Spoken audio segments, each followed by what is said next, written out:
Hamas Israel जंग के बीच एक और युद्ध छिड़ता दिख रहा है। बताया जा रहा कि ईरान इसराइल पर बड़े हमले की तैयारी कर रहा है।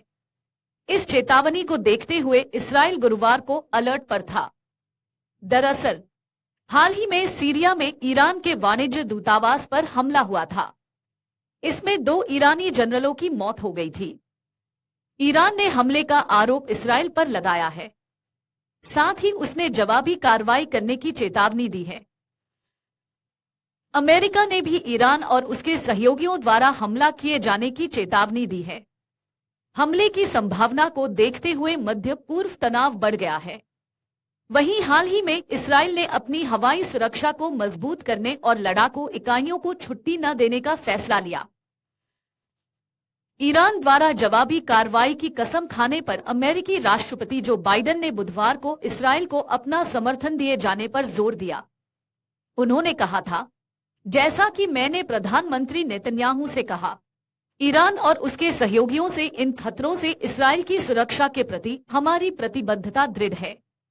हम इसराइल की सुरक्षा के लिए हर संभव प्रयास करेंगे।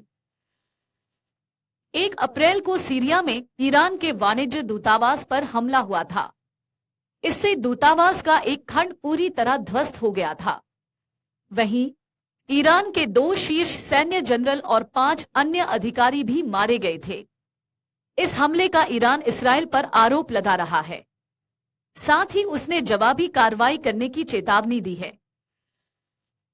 ईरान के सर्वोच्च नेता अयातुल्ला अली खामनेई ने बुधवार को चेतावनी दी थी कि इसराइल को सजा दी जानी चाहिए। उस पर इस्राएली विदेश मंत्री ने कहा था कि अगर ईरान हमला करता है तो हम कड़ा जवाब देंगे। ईरानी राष्ट्रपति के राजनीतिक मामलों के deputy chief of staff Mohammad Jamshidi ने सोशल मीडिया पर एक पोस्ट साझा किया था। इस पोस्ट में उन्होंने लिखा था कि अमेरिका को बीच में नहीं आना चाहिए ताकि वह हमले की चपेट में न आ जाए। जमशीदी ने कहा था कि अमेरिका ने ईरान से कहा है कि वह अमेरिकी ठिकानों को निशाना न बनाए। अमेरिकी मीडिया के अनुसार ईरान की चेतावनी के बाद अमेरिका भी हाई अलर्ट पर है और इसराइल में अपने ठिकानों की सुरक्षा को लेकर चिंतित है। बीते दिनों सीरिया में ईरान के वाणिज्य दूतावास पर हमला हुआ था। इस हमले में ईरानी सेना के एक वरिष्ठ जनरल समेत 13 लोग मारे गए थे। ईरान इस हमले का आरोप इसराइल पर लगा रहा है, लेकिन इसराइल ने आरोपों पर कोई प्रतिक्रिया नहीं दी है। इसराइल द्वारा काफी दिनों से सीरिया में ईरान से जुड़े ठिकानों पर हमला किया जा रहा था, लेकिन ताजा हमला अपने आप में पहला है जिसमें ईरानी दूतावास को निशाना बनाया गया।